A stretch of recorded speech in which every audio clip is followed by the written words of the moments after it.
À quelles conditions peut-on considérer qu'une caisse primaire d'assurance maladie a implicitement reconnu un accident de travail?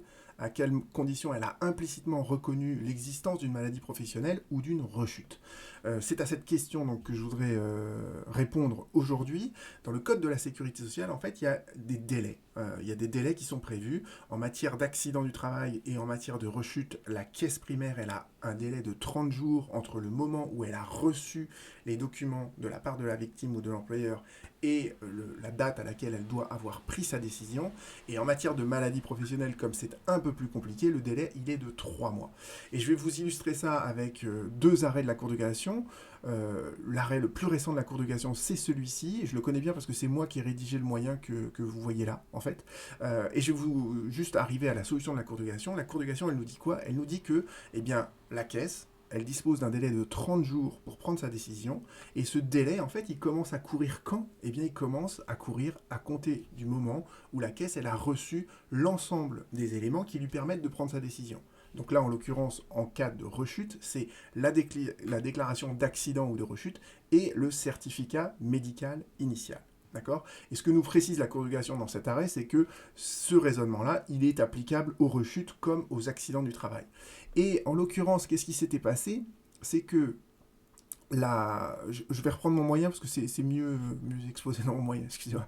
La Cour d'appel nous avait dit, voilà, la déclaration de rechute, la caisse, elle l'a réceptionnée le 11 juillet 2013.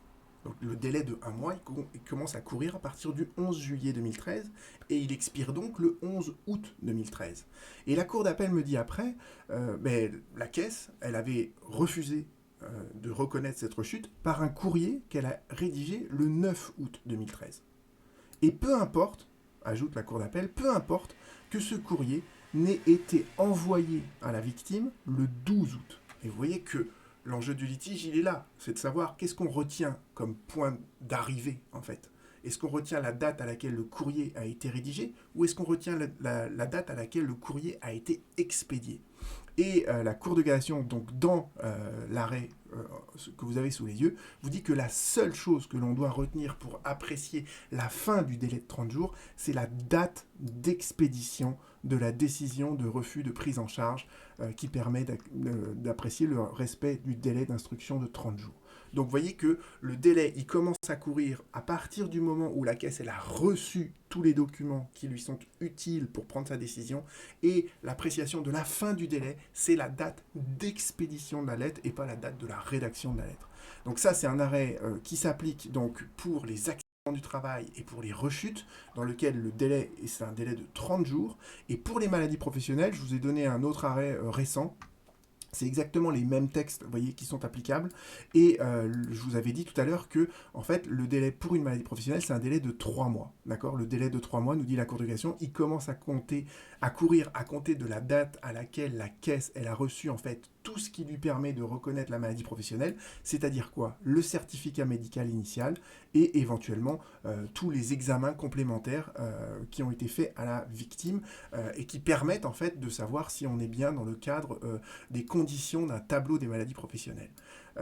Et dans le cadre des maladies professionnelles, ce qui se passe généralement, c'est qu'avant l'expiration du délai de 3 mois, la caisse se rend compte elle a besoin en fait de faire des investigations complémentaires. Donc ce qu'elle doit impérativement envoyer avant l'expiration du délai de 3 mois, c'est une lettre par recommandé avec accusé de réception, dans laquelle elle dit qu'elle a besoin de faire un complément d'enquête. Mais si cette lettre n'a pas été, et c'était le cas en l'occurrence dans cet arrêt-là, si cette lettre elle n'a pas été envoyée avant l'expiration du délai de 3 mois, eh bien on est en présence de la reconnaissance implicite de la maladie professionnelle. Donc la victime, en fait, dans ses rapports avec la caisse primaire d'assurance maladie, on considère que sa maladie professionnelle, elle est reconnue, elle est établie, et la caisse ne pourra plus le contester.